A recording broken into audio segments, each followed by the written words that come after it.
Iradyo mo, ibalita mo, basta radyo, bumbo! Magandang gabi Luzon, magandang gabi Visayas, magandang gabi Mindanao. Narito po ang nagbabagang balita sa mga oras na ito. Bumbiro nasunog dahil wala daw itong tubig.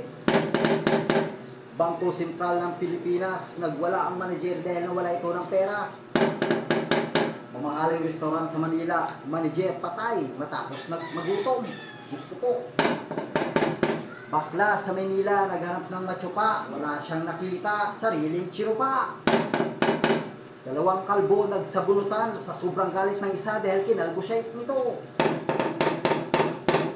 Dalawang barko nagsalubong, nagkabanggaan dahil sakiti daw ng karagatan. Isang nagpapatayo ng hardware pinatigil dahil nawala ito ng materyales. Manager ng gasolinahan, tumirik ang motor dahil wala ng gasolina. At yan ang pinakaulat ngayong araw na ito. Maraming salamat sa pakikinig ng balita. Thank you.